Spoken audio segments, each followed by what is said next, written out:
I think what most companies fail to realize is that don't use AI as a tool. Treat it as a role or a digital worker in your company. If you change the mindset and you think about, AI is really, I'll just say, talk about large language models, are really mimicking sort of human reasoning. It's a probabilistic model. Welcome to Consulting Uncensored, the podcast that pulls back the curtain on the good, the bad, and the ugly of the consulting world. This is where real conversations happen about leadership, strategy, culture, and careers in consulting. Hosted by industry veteran Neal McNamara, each episode features candid discussions with consultants, executives, and firm leaders who are building, challenging, and reshaping the industry from the inside.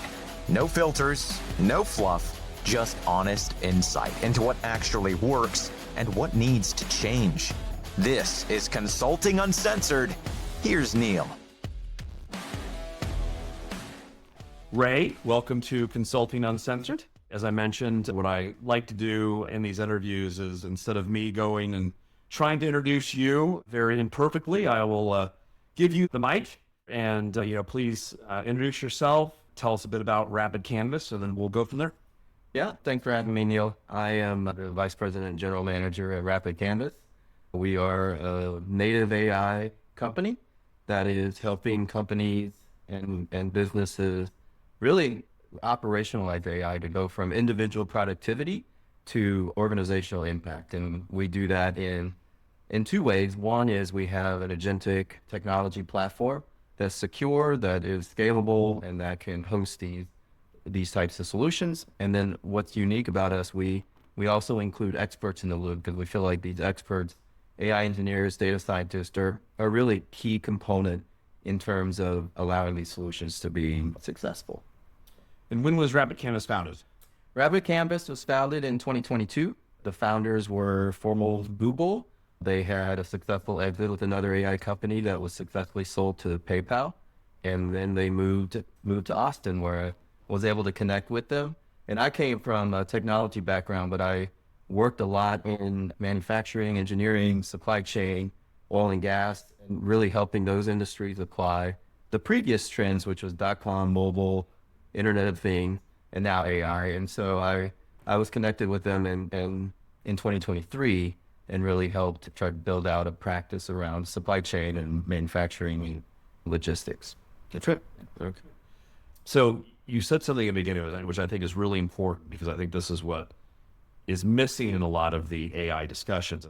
Correct me if I'm wrong. I think you said go from, was it, personal productivity to not only the needle moving, but like Organizational impact. Organizational impact. I use move the needle when I'm talking about this as well. But I think that is really the crux of where we are right now, because I think I hear every day about the individual productivity side of this, and all the plugins and all that can and they are making individuals more efficient at certain things.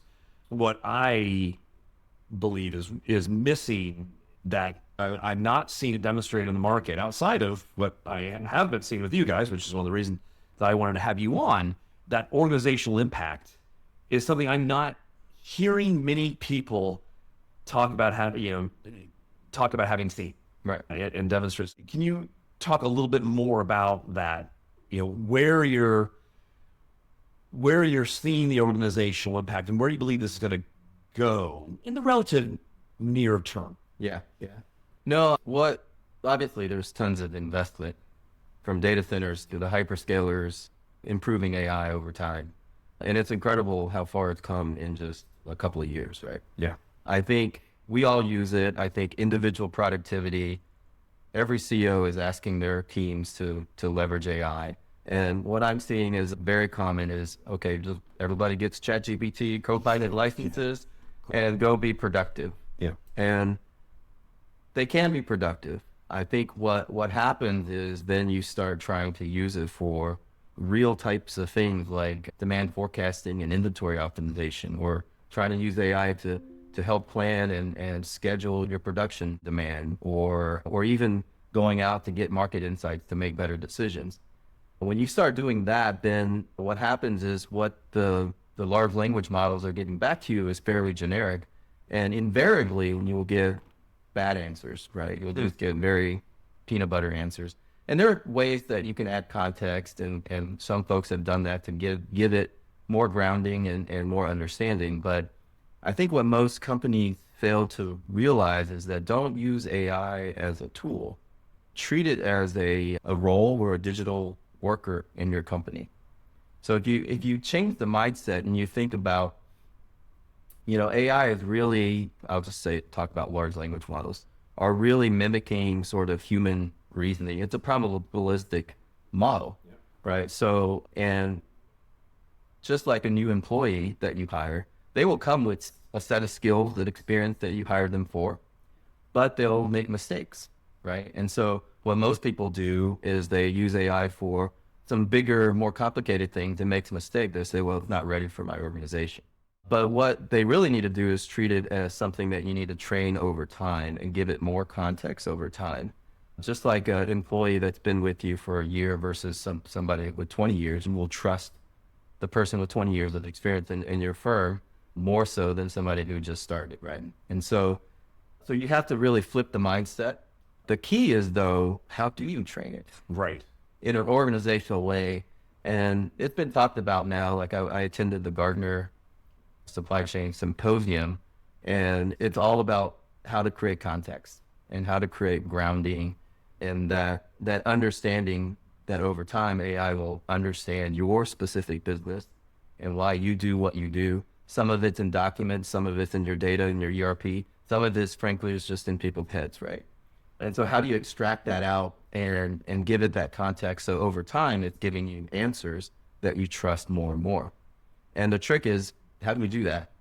There are tools that you could use to do that, but really what RapidCanvas, we believe, and I think the industry is starting to see this, is that you need expertise that is working with you, that is understands your business, iterates with AI, and helps fine-tune it over time. And this idea of the enterprise context engine, which will be, I think, a unique intellectual property for every company, where it's this center of grounding and context about your organization that AI can leverage to help you make better decisions. You said you need to look at this as as another a resource, an employee, effectively. Yeah. What does that look like? Like when you're saying, again, kind of, so, all right, if you're pitching to somebody, all right, well, I don't want this just to be a tool. I want this to be able to do things that an employee does. How does one execute that? Right. Well, if you think of it as, like, most of us will use AI to help us write things and author things. So I would treat it not as a tool that does writing, but as an assistant that helps, right? So I think what I'm seeing is, like, the buzz around AI is give it these big roles. It'll just do things for you. I think that is a grander vision we're not quite ready for. You need to understand where humans are still in the loop. And then you need to understand what role that AI is playing in that whole, whether it's customer journey or planning process, right? And a lot of times the role comes down to some kind of assistant. Some kind of assistant that's really good at taking all the context, all the data, and you asking it questions and it giving you recommendations and insights that were very difficult to get previously. Okay. So think of it as, so a good example is a sales and operational planning, where you have to do some demand forecasting as well as some inventory optimization. We typically will look at that as a planning assistant or planning agent that you can use to, it can go out and give you what the forecasts are, and it's trained to do that, and give you recommendations on what you need to buy from which suppliers on a monthly basis. Now, it will also know that, hey, my recommendations, I have high confidence in these recommendations, I have medium confidence in these, and I have low confidence in these. And so the goal is to train it so it has higher and higher confidence in most of the recommendations. And so over time, one of our clients they started trusting the system. So anything that was high confidence, they would just submit it to the ERP, just go buy it. But it took 6 to 8 months to trust it. And then the medium and low confidence, we would work with them. This is part of our value, is we would work with them and try to see why did it have low confidence and why did it have medium confidence. And sometimes it's an outlier, or sometimes, hey, it was actually some kind of change in the market or some kind of change in the business that we need to teach this assistant to kind of look for that. And so the accuracy and the recommendations become better and better over time. And you would probably be good in this podcast is to take some of these terms and expand on them a little bit too, right? Because there's a lot of acronym LLM. Yeah. Right. So is this an example of an LLM on that's learning along the way? So LLM is a large language model. Yeah. This is kind of a pivotal moment in technology. Me being a software guy and having studied AI back in the 90s, this is like the theory come to life, right? Yeah. But that's kind of ChatGPT. That's when all the chat interfaces are built on large language models. Okay. Those are the ones where you hear the term hallucination. I asked it a question and gave me a hallucination. Although like humans hallucinate too, we just say the wrong thing, but we don't call it hallucination. But it's funny because we do leverage large language model, but a lot of times we're just leveraging around AI. There's also something called machine learning, which has been around for a long time, which is looking at historical data and extrapolating patterns or grouping things. So we will use both. Okay. And they're both under the AI umbrella. A lot of times we use large language models to kind of do fuzzy matching of different things. Yes. A lot of examples of what you guys are doing with us. Exactly. We use the fuzzy matching. That term came up on a call today. So. Yeah, exactly. Yes. It's just better at it. So there's less work in like the being, for the last 10 years, we've been talking about digital transformation. Well, that's becoming easier with large language models. I mean, still a lot of work, but it becomes easier.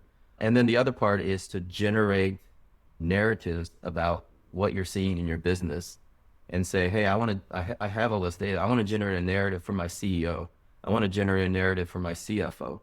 And that's what like a role in your company would do, is like be able to generate something that will resonate with the CEO or whoever in your company that needs to make a decision. Are there specific industries that you think are either ahead or behind in implementing and leveraging these, again, kind of the organizational impact? I mean, I think still you look at the FANG companies, they've been leveraging AI, not large language models, but for a long time. But part of why they were able to do that, they were able to recruit a lot of the talent that will really do that. Right. Yeah. I would say in general, like in mid-market and also some Fortune 500, I would say like nobody's really, in my assessment, nobody's really that far ahead or that far behind. I think what's happening is with with what I'm seeing that's different now is because of the explosion of AI and hey, I gotta do something with AI. That's a critical part. And it's just like, it's like .com, but it's moving much faster. I think it's opened up people to have conversations with us because they're either curious about AI or their CEO says, do something with AI. But the end solutions we do, like step one may not include any AI. It's just helping automate a spreadsheet or automate some things. And then step two, start implementing more predictive algorithms or more insights around and leveraging large language models. Yeah. So I will give an anecdote on that, right? You guys are doing work with us. Mm-hmm. And this is probably the first time in my career that I've seen something where I have almost on 100% hit rate and response rate on outreach to contacts, clients, prospective clients on this topic and say, hey, we are doing this. Like we're really trying to move towards organizational impact. This is how we've successfully done this at other middle market companies. This is the approach we've taken is a little different. Would you like to hear more? Mm-hmm. And I will tell you, we're at like close to 100% hit rate of one, getting a hit rate of just a response to all emails. Like you just a response. Yeah. Right. But not only are we getting almost 100% response to the outreach, it's also pretty much 100%. Yes, I would like to hear more. I've never seen anything like this. This has been the easiest time to schedule meetings with clients and prospective clients in my career. Yeah. There's been nothing like this where it's like you said, these mandates are coming down. You must leverage, you must learn more. And nobody is seeing anything that's truly like organizational impact. Yeah. Here. So you're clearly onto something on taking this. Yeah, it's definitely approach. Definitely a door opener. I mean, a lot of people that just ask, what are you doing with AI? And that gets the ball rolling. There's also a lot of fear of AI. You know, I think there's definitely an undertone from the folks that are hearing from their CEOs. They believe that this is about, you know, trying to trim the workforce, right? Which is unfortunate because I actually think certainly AI can help you be more efficient, but that's just, you know, efficiency is not the only play. You have to really think about playing offense with AI. How do you reinvent yourself, right? How do you reinvent your consulting business? Right. Two things on that. It certainly doesn't help that all these consulting firms are having all these riffs and they're using AI and it's not just consulting firms, but in our industry, everybody's blaming the riffs on AI, as opposed to they're just not running their businesses as well as they should be. And there are riffs all the time in consulting. Mm-hmm. And so I truly believe, and you're seeing others talking about this now too, total lazy excuse saying that these are there some? Maybe, but I don't think I firmly believe it's not because of the impact of AI on efficiency today. It's uncertainty, and uncertainty causes fear. And you know, it's easier to pull the trigger on executing a riff if you're concerned and not you've got that uncertainty. And again, blame it, on the impact of AI. And I think it's BS. It is largely, it's kind of the story, but you hear things like, well, a lot of overhiring during COVID. And so it's a market. It was a long time ago. It was a long time ago. And if you overhired 5 years ago and you're just now fixing it again, I'm calling bullshit on that. Yeah. I hear that. Call bullshit. You don't wait 5 years to fix an overhiring. And it's not like, Yeah. I think that's just another excuse for we're just not running our business that well, and therefore we have to execute a riff. That's right. Or how we run our business. Part of our, again, like, how many years do you go without a lot of these firms executing riffs? At some point, you have to look at it as like, that's just simply how they run their business. Mm-hmm. They overhire, they slow, they at times, and when things don't recover, again, that's just how they run their business. Riffs are just simply part. It's not a one-time item. It's not an anomalistic thing. It's happened every year or two. Mm-hmm. And something else you and I were talking about off camera, and I'd be interested in your perspective on this, when I look at the consulting industry broadly, and I think about that organizational impact when it comes to headcount, I've been saying that in the near term, I don't believe that this is going to be a organizational impact from an FTE perspective domestically anytime soon. Mm-hmm. I believe that the first wave of headcount changes in the consulting industry impacted by AI will be offshore. Mm-hmm.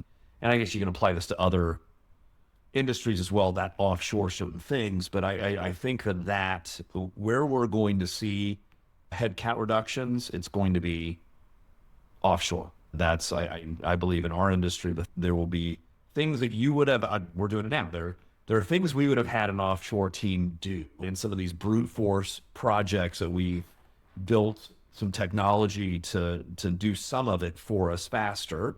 That removed hours that I would have had somebody offshore execute on. And I think that the industry broadly, there are things that are sent overseas to offshore teams that will be replaced with the technology.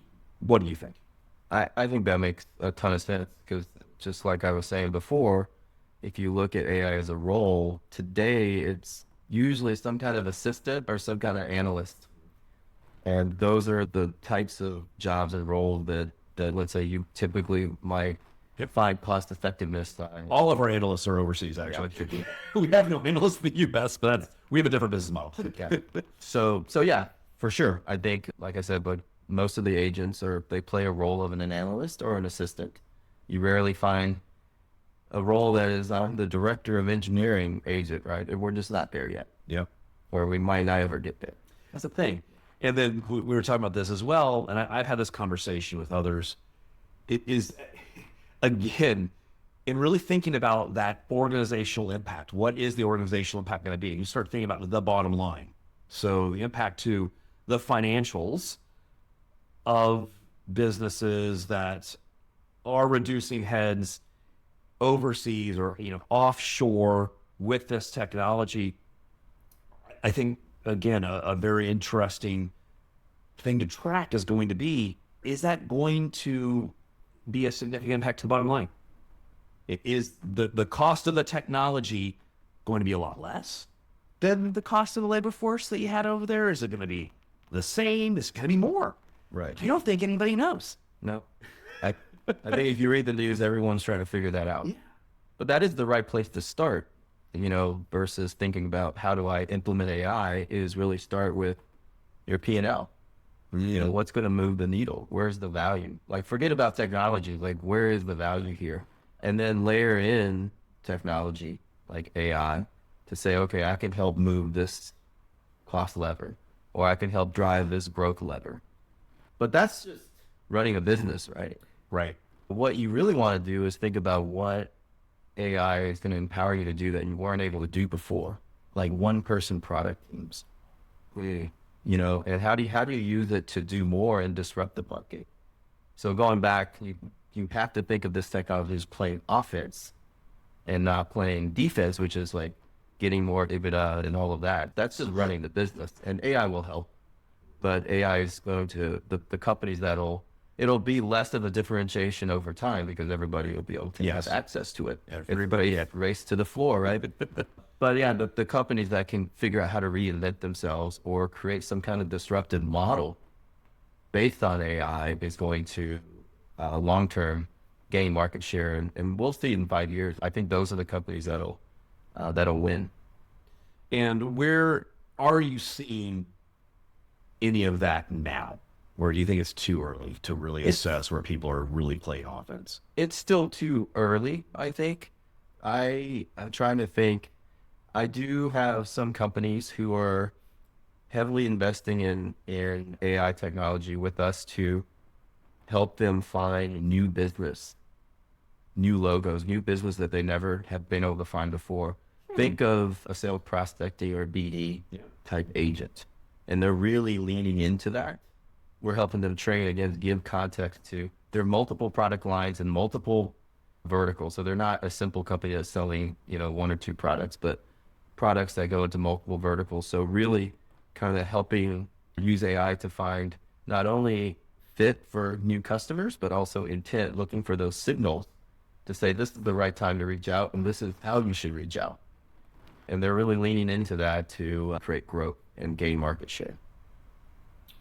That's okay. That's interesting because I wouldn't have thought that sales would be the first place to go to make a meaningful, impact in playing offense with.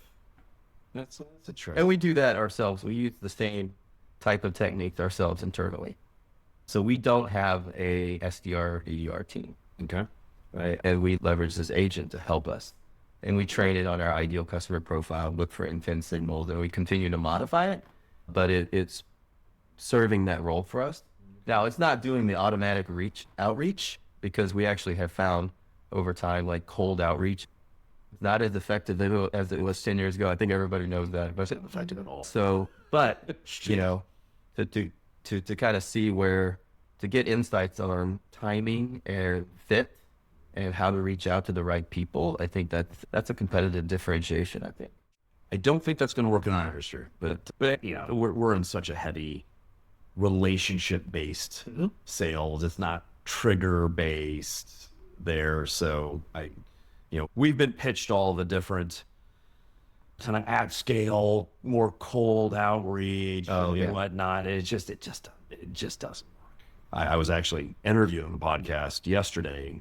We dug into this quite a bit, where it's just like scaling BD in professional services is really hard. Right. It's really hard. And I would challenge that AI will be able to do much with us on the sales side. Right. On the sales side. You were talking earlier on where you think our industry, consulting is going to go with this. What are some of your thoughts on, specific to the consulting industry? Where do you think there's opportunity to play offense? What changes would you guess are going to take place over the next few years?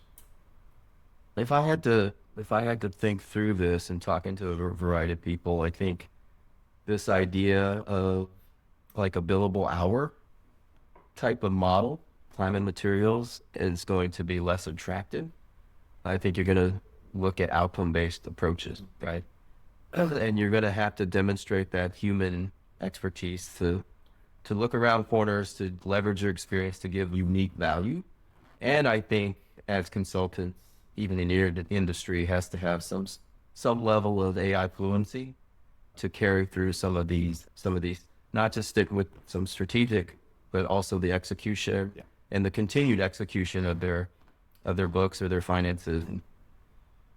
Yeah, I would agree with you. I think that's like any new technology, right? There's going to be a whole another layer of services that we as consultants will be able to provide in implementing said technology. So I think you definitely have that. And I think there's going to be a lot of consulting around. We're even seeing it with ourselves. We're getting opportunities to sit down with clients and walk through and help them think through where are the opportunities for them, maybe within the office of CFO, maybe broader there. So I think that's right. I also agree that this is going to drive more and more towards outcome-based results on fees. But I don't think it's going to get there immediately. Outcome-based, depends how you define it, right? It's like success fees or fees at risk. It's super hard to control and design. And there is still a simplicity and a comfort with a time materials or a fixed fee type of arrangement. And I don't, those aren't going to go away, but I do think there's going to be, what I suspect over the coming years is that you're going to see a variety of models that all will work in their own, in specific scenarios. I think there are going to be specific types of consulting mandates that will still lend themselves to time materials. I think there are going to be specific consulting mandates that will be very heavily outcome driven.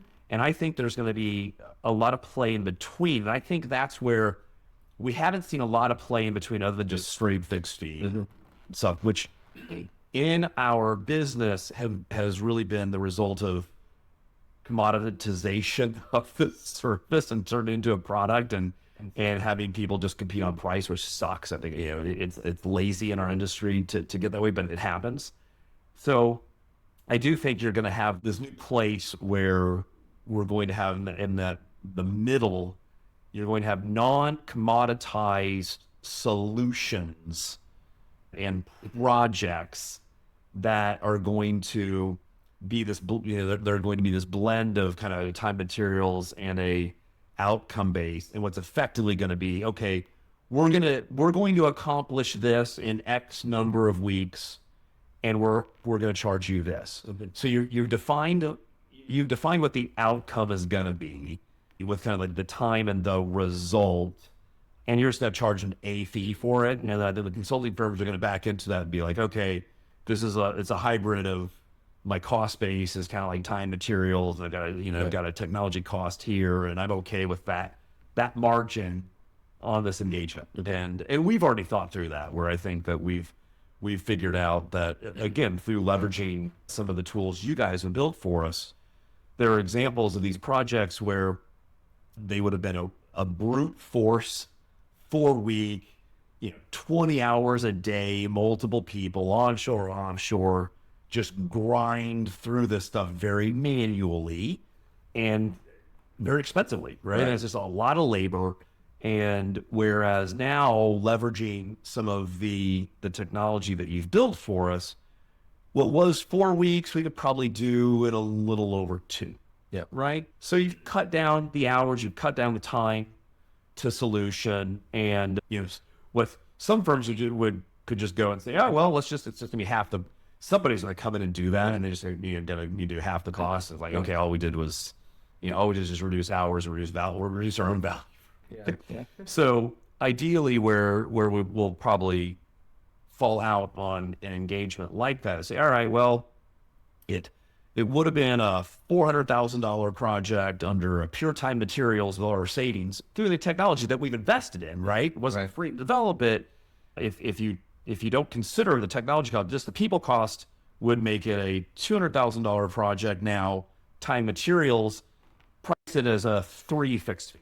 Right. You have risk on the time materials because it might take people longer to do it, but you're getting some extra margin, which again is part of recovering the costs you've already incurred with technology. So I think that will be that bridge, that next step is I think you're going to migrate on things that you wouldn't necessarily have ever done in a fixed fee manner.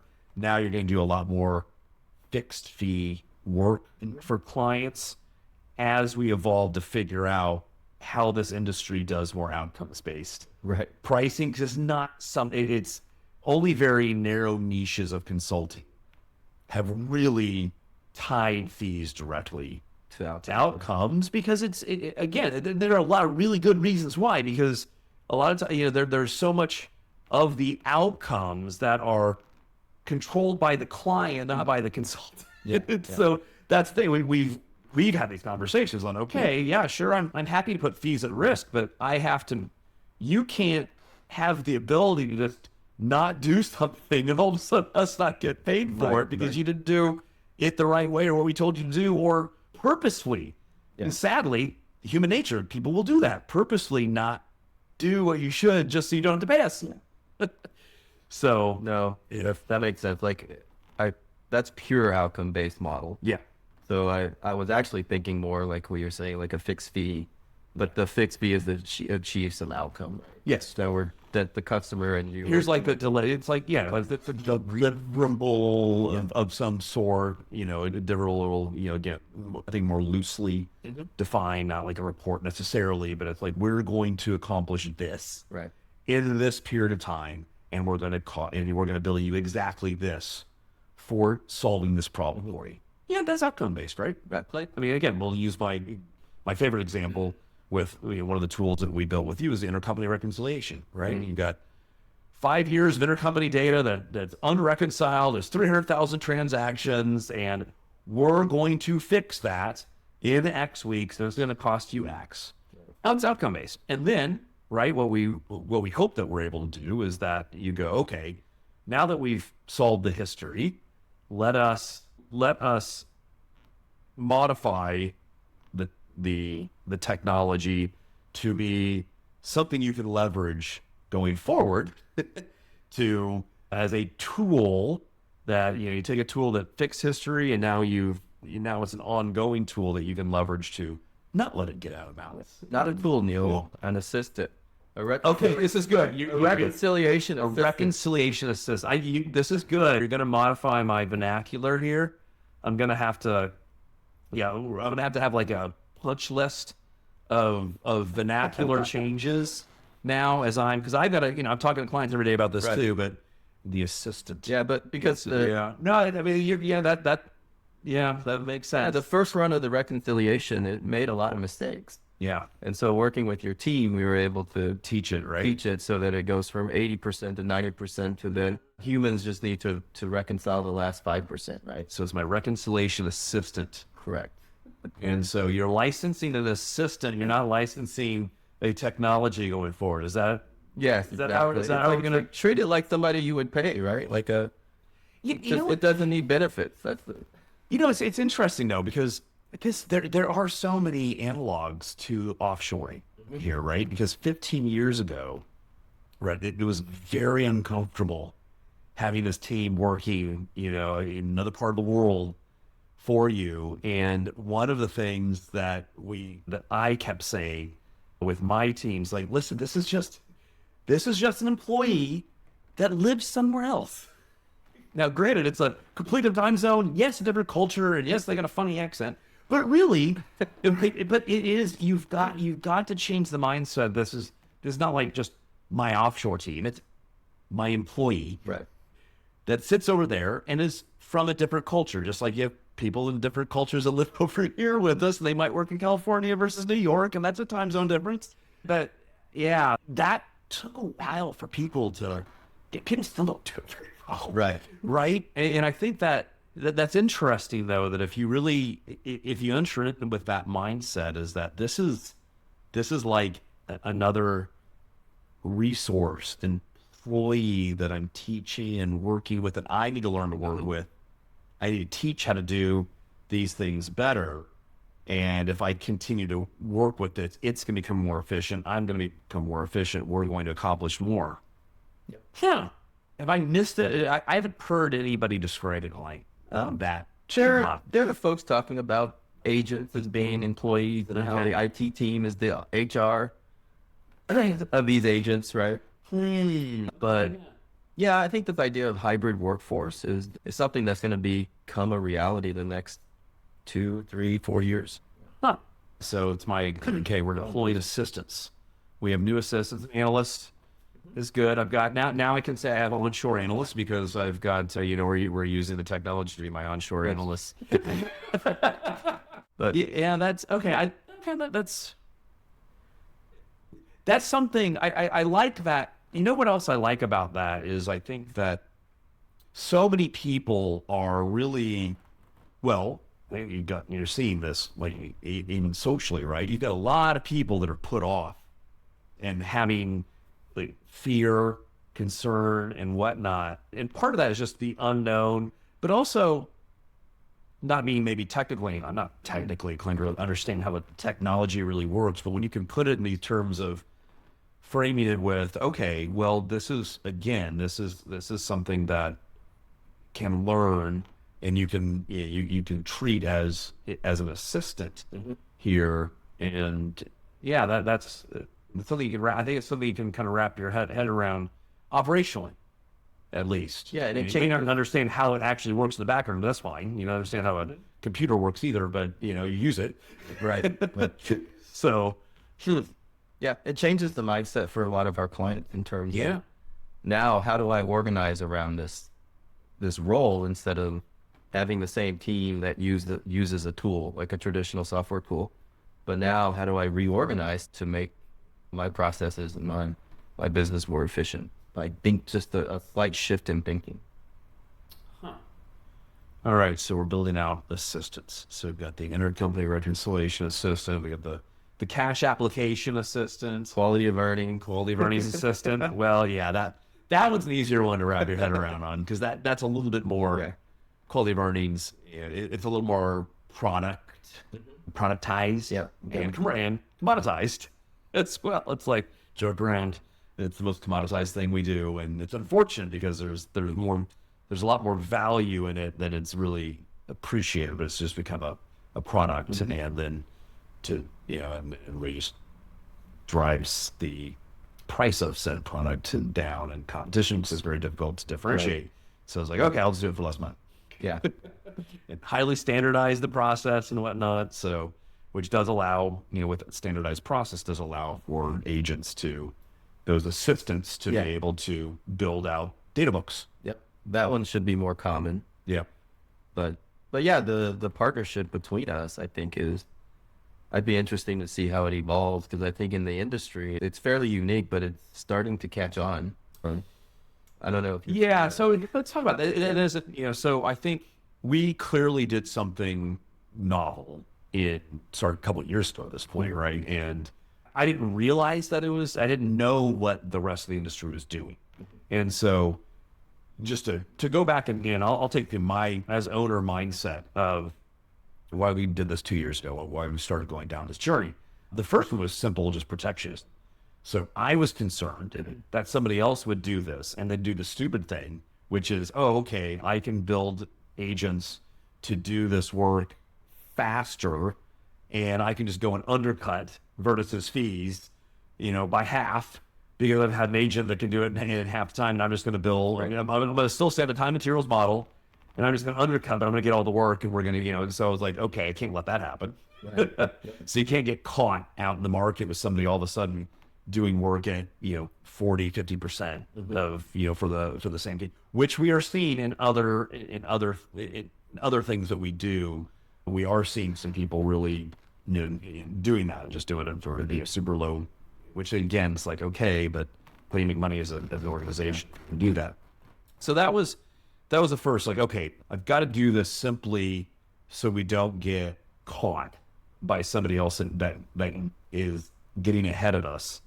And then secondly, so that was like priority one. Secondly, all right, acknowledging as well that, well, there is opportunity if we can develop some solutions, some assistance that can do things differently than our competition, we could get an advantage in some manner and some solution, not like holistically and really going crazy, but just like, all right, well, maybe there's something that we can show true differentiation from the competition because we've got it technology enabled. And oh, by the way, I also know that advantage will last like 6 to 12 months, because as soon as anybody in your competition figures it out, they're going to copy it and figure it out really fast. So that's the other thing. It's okay. All right. But still, I'll take the 6 to 12 month advantage. Okay, right? The real panacea for me on doing this was that if we could do those first two things, but then we could also figure out a way to be a more strategic partner with our clients by leaving the assistant. See, I'm changing my vernacular. Leaving the assistant behind and staying in the building, right? Because that's one of the things that I've always said in this business, that a real key premise is don't ever leave the building. Like, get into your clients and figure out a way to stay, right? Right. You always want to be there, be relevant to them. It's not like you're always building them, but you want to be consistent and present, so that when something really important happens, that you're the first call, or you're just there. They just look at you and go, oh, hey, can you help with this now? Mm-hmm. So that to me was like, okay, that one I would not have bet that we would be able to do. That we have. We're getting it, right? We have done it. We want to do more, right? So I think that's, and so while we were doing that the last 2 years, I wasn't really paying attention to what the competition was doing. Because again, you'd have to like actually kind of try to get under the covers, because they're all talking a bunch about it. And so I just assumed that we were just at best keeping up. And then that was okay, right? Because we didn't want to drop millions of dollars of investment on something that we weren't sure how to leverage it and what the market was going to do. But what's been really, really crazy is that because of the approach we took by partnering with you guys versus some of our other competitors, they just had in-house technologists try to start doing this themselves. And then some that didn't even do that. Now they're trying to buy like a RapidCanvas or other, they're out trying to buy AI native companies to do this for them. We're actually ahead, which is freaking awesome. And it was great, because I met with another investor in our industry, an investor in somebody we compete against. And he's like, oh man, no, you guys, like, you are deploying this. And again, I think it's because we've taken the distinct approach at bite-sized chunks, distinct solutions, or distinct, I guess I should be certain, right? We're like, let's build this one thing to do this, do it really well. And it doesn't cost crap tons of money to build it. And you don't have to sell it for a lot of money, but it also solves, it's very effective, and it is making an organizational impact for this thing that it needs to do. And you can do that, you do it fast. I think the fast is really helpful, right? And then we can build, we keep, I guess you're trying to keep usually like an assistant analogy. It's like we just keep hiring new assistant. Like, says do this, do that. We got this analyst. Do they develop into senior associates over time? I mean, I guess that's kind of the question. For a promotion, right? Yeah. So I'm excited that we've got something differentiated. That is a rare. It's rare in our industry to have something that is actually truly different versus your bullshit, right? And acting like you're different, or you're using consulting speak to make it sound like you're different, but it just comes a bit down to, I've got different people. Yeah. They do different things, and my people are really good. And that's true. We have great people, and we have people that can do things. We have some people that can do things better than the competition. But the competition also has people that do things better than us. Right. So it's to have something meaningful. It's like, no, like nobody has an intercompany assistant, right? That can be deployed today. Right. Maybe in 3 months we'll figure this out and go do it, but fine. But right now we've got that. And right now the market, going back to my point on every single private equity fund that I reach out to and say, we are deploying these assistants in the market and making organizational impact, not just driving personal efficiency, but we're actually moving the needle here on either our own engagements or moving the needle directly with outcomes for our clients. They are like, can you talk to next week? That's great. On this, here are my time slots next week. We're 6 to 10 meetings a week right now, only with private equity funds that want to hear how we're deploying this, within organizations. And it's enough gold. It's absolutely gold. It's gonna be great to see where that goes. From a education about what's out there and how we're doing it to hopefully really engaging. We had a discussion today, though, again, where the fund was very much interested in engaging us to help them and or help their portfolio companies assess where they are on this journey and identify where those opportunities are and start figuring out where they can make some organizational impact through the leverage, whether it again be a lot of it with us is within the office of CFO, but it can be broader as well as you're doing things in other issues as well. No, that's fantastic. And from our perspective, 2 years ago, we have experts in AI, but we're not experts in, financial analysis and business strategy and financial use cases. And so I think this kind of partnership really helps amplify the AI technology.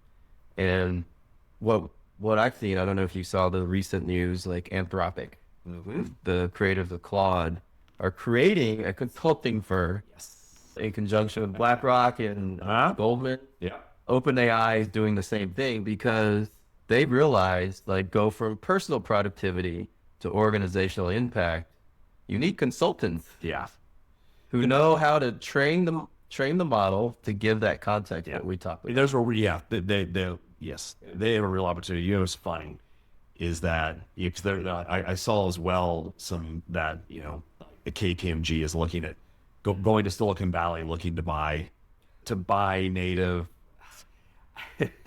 I mean, the big consulting firms are horrible at acquiring other businesses and integrating them. There's just no way I have much more confidence. It is a paradox.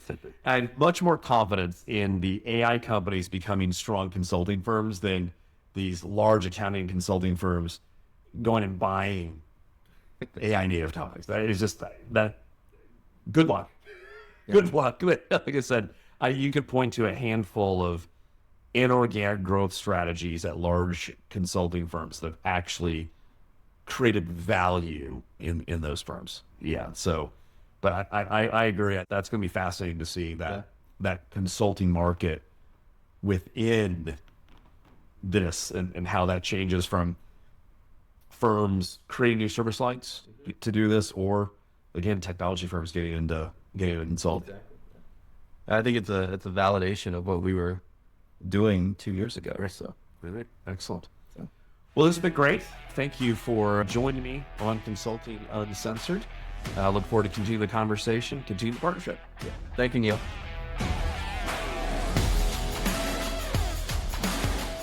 And that's it for this episode of Consulting Uncensored with Neal McNamara. Want to join the conversation? Connect with Neal on LinkedIn to share your thoughts on today's episode and join a community of consulting professionals who want to cut through the BS.